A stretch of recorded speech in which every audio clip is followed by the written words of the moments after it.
টাকা তুমি ঘরে তুলে রাখি। এটা কলকাতা, এটা কলকাতা নয়।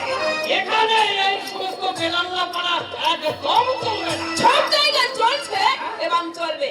আপনারই ছেলে যদি কোনো ভিন্ন জাতি মেয়েকে নিয়ে করে ঘরে নিয়ে আসে, আপনি কি তাকে অসম্মত করবেন? আমার ছেলে এরকম কাজ কোনো করবে না। যদিও করে আমি তার মুখদর্শন করব না। তাহলে আপনি যাবেন না? সে কথা তো আমি বলেই দিয়েছি, আমি তো যাবই না। আর এই গ্রামের কাউকে তোমাদের বাড়ি আমি যেতে দেব না। আমাদের অপরাধটা কি? তোমার সঙ্গে আমি বার্তালাপ করতে চাই। কেন? আমি তো অদৃশ্য, আমার সঙ্গে কথা বলে আপনার জাত যাবে। তোমরা দু ভাই যে কেলেঙ্কারি শুরু করেছ তাকে অদৃশ্যের চেয়েও খারাপ। এই কি বলি? কি কেলেঙ্কারি করেছি? বিনোদ, চুপ কর। বলুন কি কেলেঙ্কারি করেছি? কেলেঙ্কারি নয়, হ্যাঁ? তোমার দাদা আজকর মেয়েকে বিয়ে করে এই সনাতন ধর্মের অবজ্ঞা করেছে। এই যে শুনুন ঘোষা মশাই, ওইসব সনাতন ধর্ম পুরাতন হয়ে গেছে, ভুলে যান সেটার কথা। আর শুনুন, আমার বৌদি কিন্তু যে সে ঘরের মেয়ে নয়। তার বাবা আপনার মতো মোড়ল 10 জনকে কিনতে পারে। সাহসটা আমি দাদা সাদা শিখে পারো, আমার তো অভিযোগ চলিও না। ছেলে মেশিন সে কথা রাগ করবে না। ছেলে মানুষ, বিরল ছেলে মানুষ, হ্যাঁ? যত বড় মুখ নয় তত বড় কথা। ভক্ত গোসালকে অপমান করা। সারা অপমান কিন্তু এখনো আপনাকে করেনি, কিন্তু অপমানিত হওয়ার বহুত কাজ আপনি করেছেন না। শুনছো? ছোট্টার কথাগুলো শুনছো না? আমি দাদা সাদা শিখে পারো, আমাকে কাঁদছো কেন?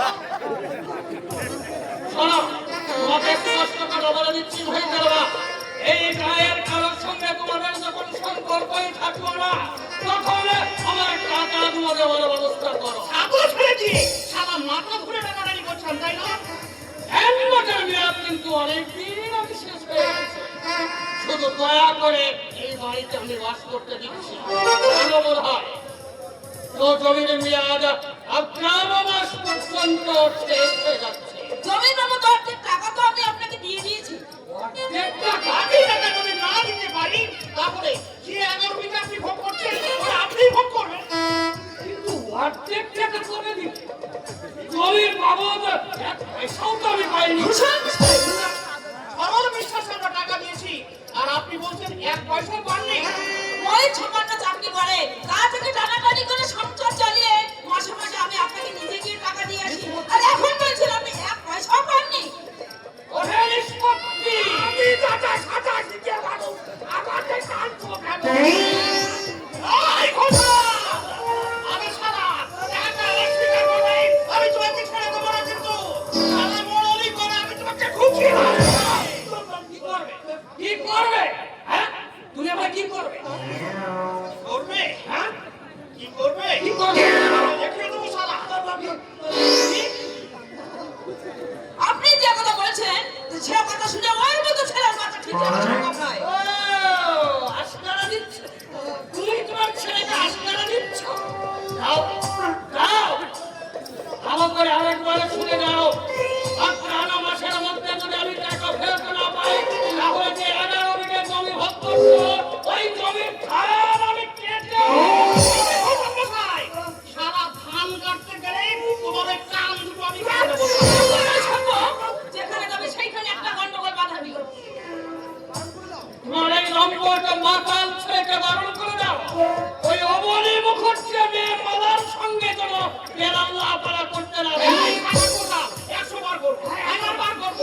তোমার মেয়ের সঙ্গে বেহার বেড়া করতে গেলে তখন তুমি বলো, অন্য কারো ব্যাপারে নাক গলাতে গেলে কি করবে?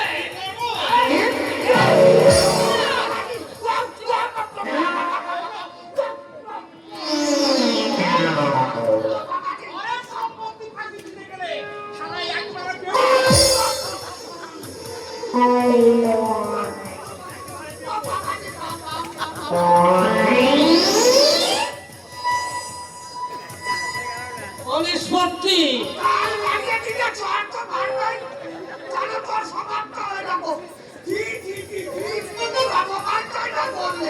আমি হলে একটা কচু গাছে কলা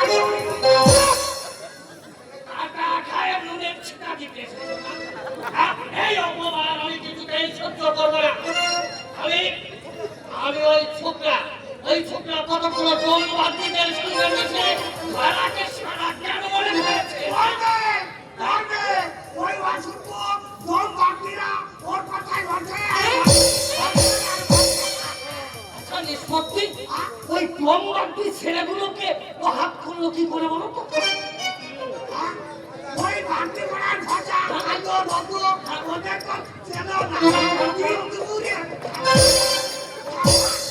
দুপুরে মানুষ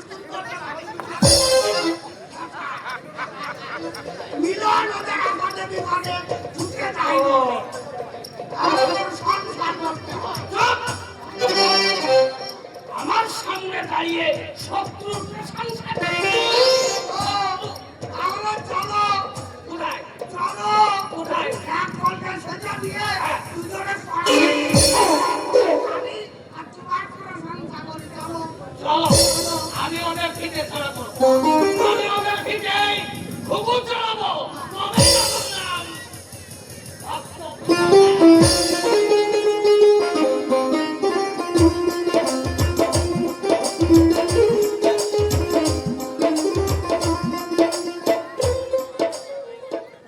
তোমার মায়ের প্রত্যেকটি কথা মেনে চলা আমার পক্ষে অসম্ভব। মা এমন কিছু তোমাকে বলে না যা কিনা তোমার পক্ষে মেনে চলা সম্ভব। বলো কি এক হাত ঘন্টা দেওয়ার আওয়াজ এখনো আছে? ঘুমটা তুমি মনে যাও না, তাই মা আপনার ঘুমটাতে বলেন আর এক হাত নাই নিয়মিত মানানসই। তাছাড়া শ্বশুর বাড়িতে চিরকালই ঘুমটাতে চলে।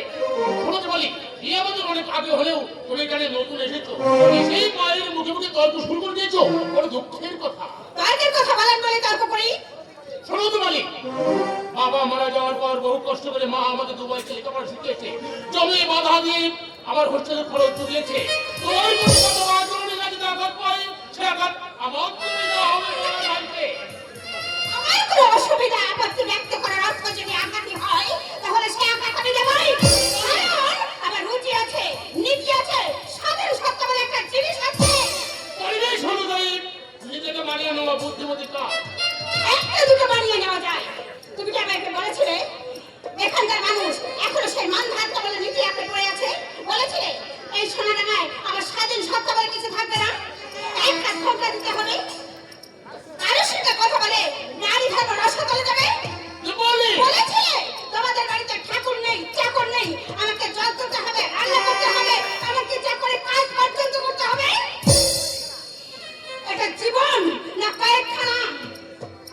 নিজের হাতে নিজের সংসার কাজ করে মেয়েরা খুশি হয়ে আনন্দ পায়। অবশ্যই সেই মেয়েরা সবের উপর মনের বিদেশিদের অনুকরণকারী, তোমার মতো আধুনিকা নয়। ওটা ঈর্ষার কথা। এটা পেয়ে তুমি আঙুর ফল প্রয়োগ করছো। এখানে কি মানুষ বাস করে? এখানকার মানুষগুলো যেমন তেমনি তাদের কথাবার্তা। শহর নেই, শুধু ধুলো আর জঙ্গল, ধুলো আর জঙ্গল।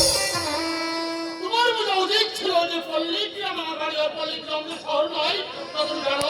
হ্যাঁ জানি, কিন্তু এটা আমার জানা ছিল না যে তোমার মতো একটা শিক্ষিত রুচি সম্পন্ন মানুষ এই ধরনের জায়গাতে একটা বাসার তীর্থ বলে মেনে নেবে।